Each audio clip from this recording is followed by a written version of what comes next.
কৃষকের মুখে নতুন ফসল রোপণে মিষ্টি হাসি, কিন্তু অন্তরে কষ্ট নিয়ে দিনের পর দিন সারের ডিলারদের কাছে ঘুরে ঘুরে কিনতে হচ্ছে সার দ্বিগুণ দামে। বিস্তারিত দেখুন শাহিন হোসেনের ভিডিও চিত্রে। কুষ্টিয়াতে দিনে দিনে বেড়েই চলছে সারের দাম। কিছু অসাধু ডিলারদের সহযোগিতায় সিন্ডিকেট চলছে ব্যবসা। কুষ্টিয়া জেলা জুড়েই কিছু অসাধু ডিলারদের সিন্ডিকেট প্রতিদিন বাড়ছে সারের দাম। এখন পেঁয়াজ, গম ও বোরো ধান চাষের মৌসুম চলছে। চাষিদের জমি প্রস্তুত করে বিপাকে পড়তে হচ্ছে কৃষকদের। সার কিনতে গেলে ডিলারের কাছে সার ডিলাররা সরবরাহের ঘাটতি দেখাচ্ছে কৃষকদের কাছে। সরবরাহ ঘাটতি দেখানো হলেও ডিলাররা সাব ডিলারদের সার না দিয়ে সুকৌশলে কিছু অসাধু লাইসেন্সবিহীন সার ও মুদি ব্যবসায়িকদের দোকান ও গোডাউনে সার চলে যাচ্ছে কালোবাজারে। ডিলারদের গোপন কালোবাজারির মাধ্যমে সার ক্রয়ের মেম না দিয়ে অতিরিক্ত অর্থ হাতিয়ে নেওয়ার সিন্ডিকেট তৈরি করছে অসাধু সার ডিলার।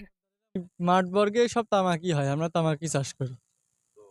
ন্যায্য মূল্যে সরকারি সার ওষুধ বলতে বছরের তুলনায় মনে করেন যে ব্যবসার আড়তদারেরা মজুত করি, বুঝলেন। গত বছরের চেয়ে আমরা এবছর মনে করেন যে 300 টাকা বস্তা প্রতি বেশি কিনছি। ড্যাব এখন 1600-1700 টাকা বস্তা কিনা লাগছে। সারের জন্য ঘোরাঘুরি তো করা লাগছে, মনে করেন যে 3 দিন মেলো বাজারে যাই, সার পাইনি। আমরা ভেড়ামারা টিকনি, মিরপুর টিকনি সবাই অতিরিক্ত দাম বেশি এখন নিচ্ছে, মনে করেন যে এই মৌসুমে। সে কারণে তামুকের মূল প্রধান সার হচ্ছে ড্যাপ আর হলে এসওপি। এখন যার কাছ থেকে যেমন নিতে পারে আর কি, সরকারি নির্ধারিত মূল্য তার চাইতে বেশি আমার দিয়ে কিনা লাগছে। সাব ডিলারদের থেকে চড়া দামে মিলছে সকল ধরনের সার। কালোবাজার বস্তাপতি 500 থেকে 700 টাকা বেশি দিয়ে কিনতে হচ্ছে সার। তামাকের যে এখন চাষ হচ্ছে, তো এরা বেশি লাভে হয়তো বা বিক্রয় করছে এগুলা, যেটা 1500 টাকা সেটা হয়তো 1900-2000 টাকায় বিক্রয় হচ্ছে এমন। আর অন্যান্য চাষিরা আছে যারা ধান চাষ করছে বা পেঁয়াজ রসুন চাষ করছে, এরা পাচ্ছে না।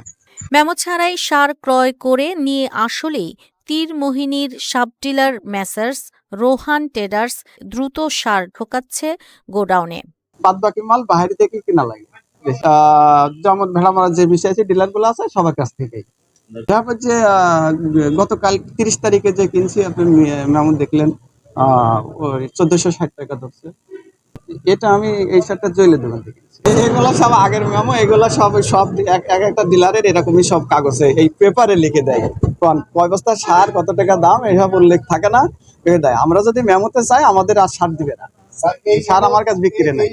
কৃষক বলে আমাকে সার নেশি দাও, তখন আমরা সার আনতে দৌড়াইতে গেলে আমরা আবার এই যেভাবে জিম্মি হই। কুষ্টিয়ার বারোখাদার BCIC সারের dealer messrs Jalaluddin proprietor Ratna পারভিনের ম্যানেজার মজিবুর রহমান ভুল স্বীকার করে দায় সারা কথা বলে।